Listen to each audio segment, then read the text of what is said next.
Well, guys, this will be last in the series of weirdness, wish lists, and what the fucks. I think you guys are getting kind of bored with it, so.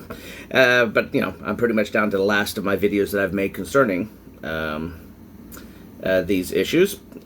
I guess I've been semi-successful and so forth. I haven't had many responses as in other things that people have figured out, but I figured that it is, hey, it's my job to give you all that stuff. It's not for you guys to tell me all these things to put in there. Still looking for any submissions and anyone who wants to share some stuff on the channel, or anyone who wants to share their site, or their channel with this channel, so we can link up together. So anytime you want to do that, you can get me at verdier400@gmail.com. Hopefully this video won't be too long and so forth, and I can start making different videos. Went out today to a stereo shop to discuss some things about the stereo. It was a big bust, didn't help much. I need to get some advice concerning how to set up the amps with the center speaker. I may, the guy that I have working on it right now, my buddy, he does a good job, and he's a good guy, but he's not what I would call a stereophile. He's still learning a lot. And while he's capable, he doesn't have the knowledge that someone's been doing it for like 20, 30 years. And finding someone like that in Maine is not so easy. So what I think I'm going to do is probably Friday, if they're open, I'm going to go check out Traffic Jam and talk to them. And I may actually have them install the amps in the DSP to make sure that's done properly. And we'll go from there.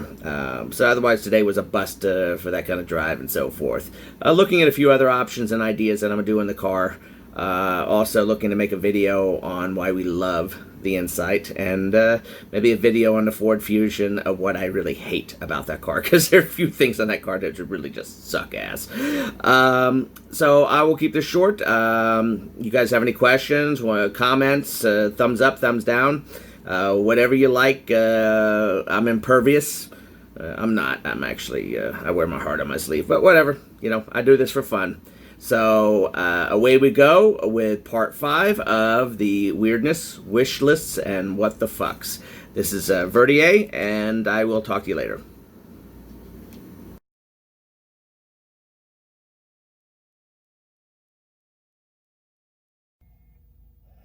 Okay, now we get into another weird aspect of this car. I have the Touring. The Touring has automatic brights. That, along with the auto-centering steering and the radar-controlled cruise control, makes this car a joy to drive at home at night when you're tired and so forth. Now, the auto brights actually work pretty well overall. They do have a problem every now and then. And it's a strange thing. I mean, we got regular brights and auto brights. You basically turn them on with the use of the stalk and so forth. You can turn them on and off and so forth. But every now and then, and this is the weird aspect, every now and then, the brights get stuck. Doesn't happen often. Hasn't happened in a while, actually. But it literally, you'll go to brights and it won't shut the brights off. The only way to shut them off is actually to use your hand right here and just shut them off like you normally would, like shutting off the auto. This is just an odd weirdness of the car. A bug, probably a software bug or something else, but it does happen on occasion, and it's something just worth noting every now and then. What the fuck is that? Now you're looking at the wheels of the car. Now I have a Touring. One of the things that are added when you purchase a Touring is a larger wheel. Now, I know it's typical for a lot of companies to add larger wheels when you get the higher-end models, with more features. But let's keep in mind that this car's design is meant also for gas mileage. So, in my opinion, this is what I would call a what the fuck moment for Honda. Honda, what the fuck were you thinking? Offer the wheels as an option.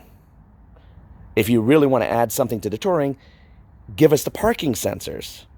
Don't give us bigger wheels so we automatically have lower gas mileage. That is not cool. We do not like that, and that is not a cool idea, and it really goes against what I think this car really should be about. Should have been an option. It's a what the fuck moment, in my opinion. How about the rest of you let me know what you think?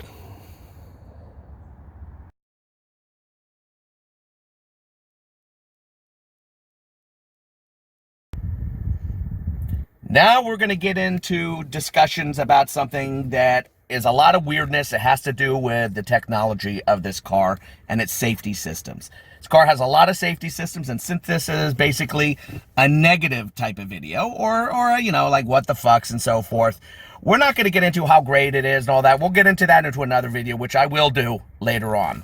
In this video, we're going to discuss some of the weirdness of the safety systems that I've seen that other people have complained.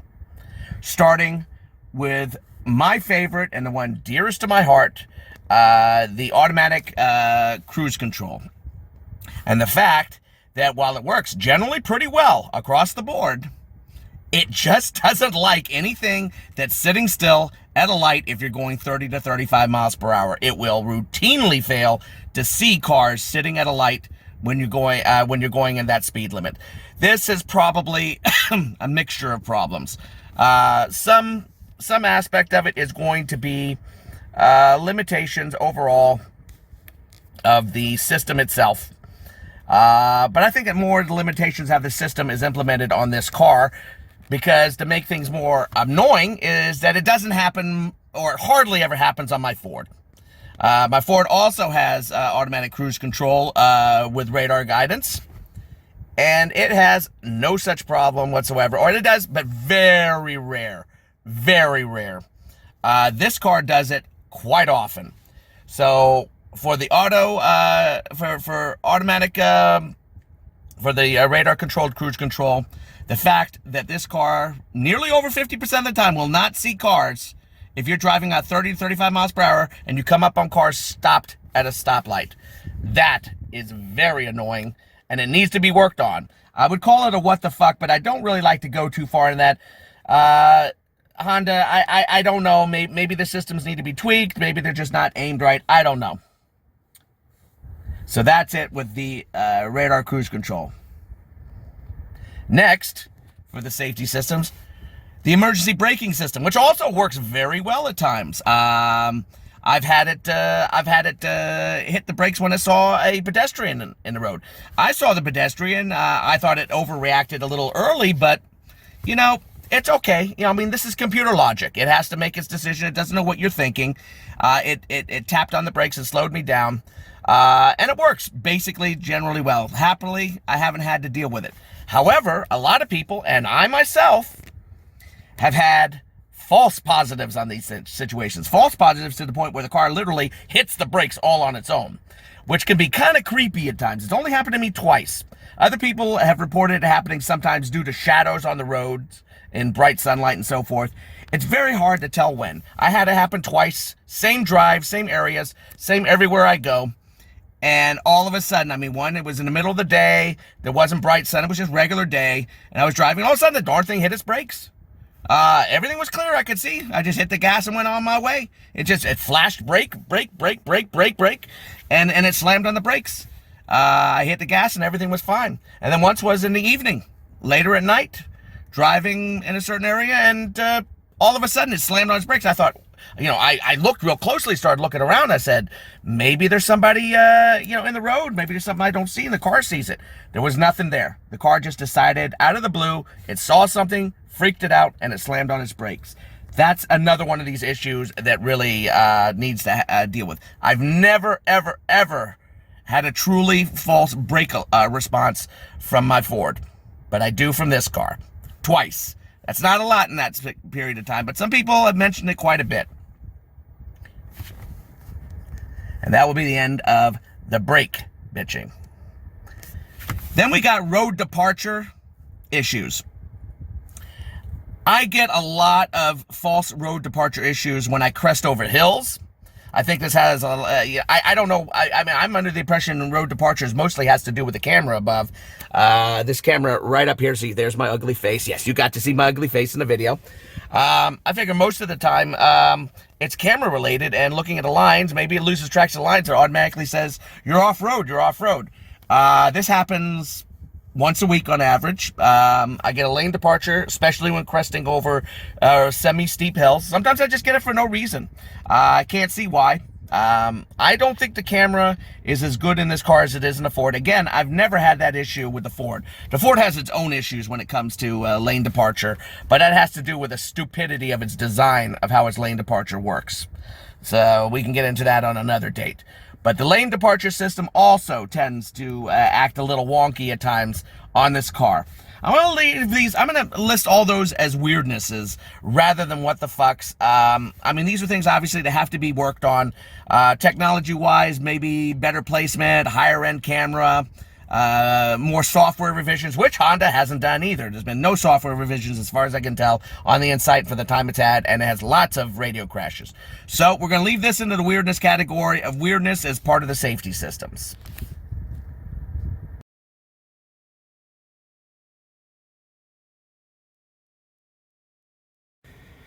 As you can see, I'm back up here. You see, I have a nice sunroof, which I really like. One of the reasons I really like about the Touring. We already talked about the lights, but there's something else missing that could fit right here. Nice blank spot. And in fact, it does fit there in Japan. And that's a sunglass holder.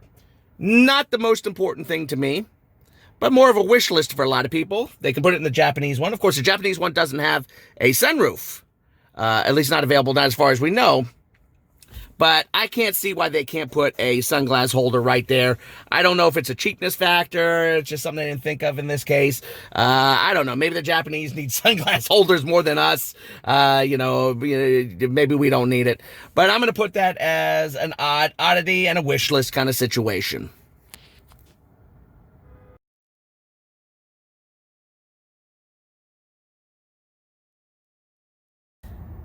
The next thing that's a major annoyance to me. Not many people discussed it, but it's an aspect of this car. I haven't driven other ones to test it, but other people have felt it. I don't know how greater extent. Is when the car switches from EV to gas, mostly from gas to EV. It's from gas to EV mode. On many or several occasions, you can get anywhere from a slight shake, very slight shake, not major, to a small push of feel of acceleration as the car slips into electric from gas. This to me is a major annoyance because I notice it when I'm driving all the time with my music playing. I can feel it. And sometimes it's rough. Sometimes you don't feel it at all. It's perfect. And sometimes it's just a slight nudge. It may just be part of the way the car runs. I think that's actually what it is. But to me, it doesn't bode well for the transmission that this car apparently doesn't have. It has its own e-CVT because everybody seems to hate CVTs nowadays. They call it an e-CVT. It's supposed to be different. I'm not getting into the technicalities. I do know one thing. My Ford Fusion don't do it. It switches back and forth between electric and gas, and you don't notice it except for the engine popping on. So this is a major annoyance. And it doesn't bode well. And it makes me happy that I have a 120,000 mile warranty because to me, it doesn't bode well to the longevity of this system. Of course, I could be 100% wrong on that. Just my opinion in that aspect. But Honda, this is very strange. I hope as this system matures, it gets better if this is at normal action. If it ain't, well, I'm glad I have the warranty.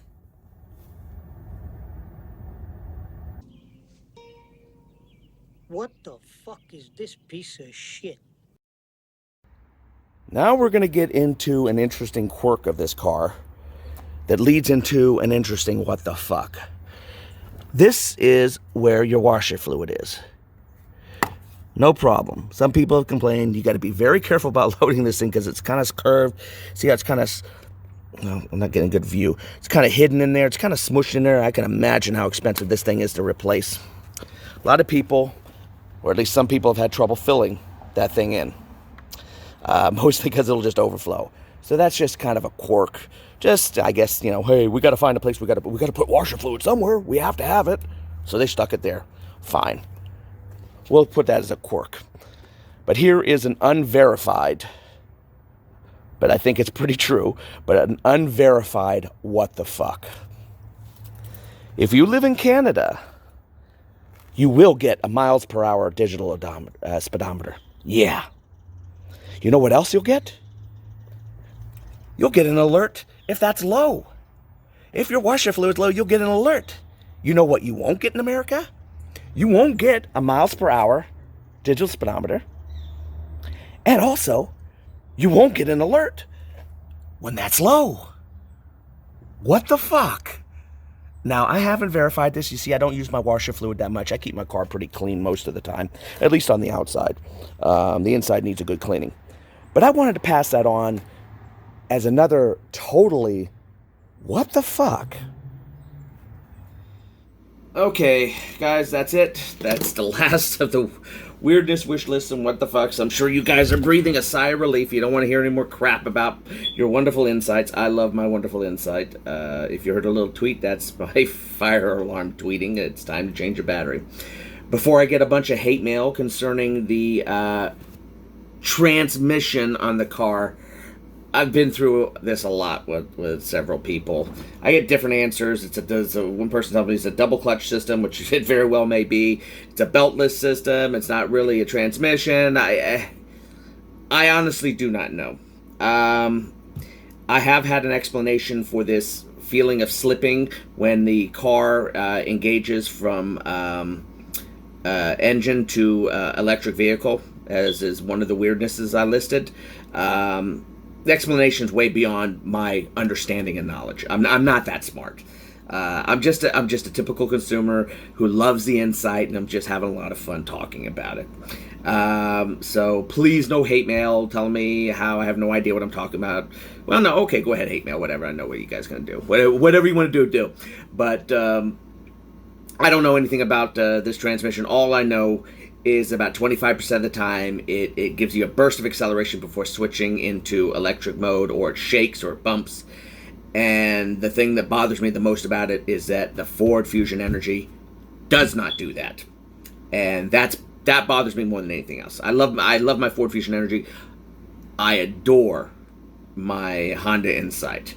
So it really annoys me when the Honda Insight doesn't do as well as the Ford Fusion Energy in certain things. But I just wanted to get that out of the way before I get yelled at too much. I'm going to get yelled at anyway. People like to yell at me. And here, I slap myself for you. You don't have to worry about it. I've been duly punished.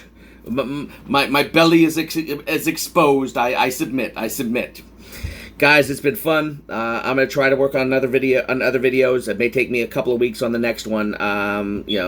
So if you don't get anything soon, don't give up on me. Again, remember, I'm trying to work out to build a whole bunch of us together into a big community of sites that you can see videos on insights and what we do to them and so forth. Haven't gotten much response, but who knows? Maybe somebody noticed me. I mean, I don't have that many users. Please, pass on to other people about my site. If you like any of my videos, or you can pass it on if you don't like my videos and say, "Hey, look at this fat dude, and he doesn't have a clue what he's talking about."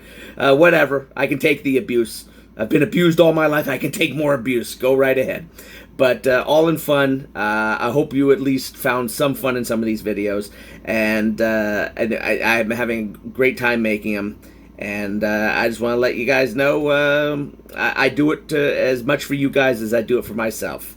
So take care. This is Verdier out for now.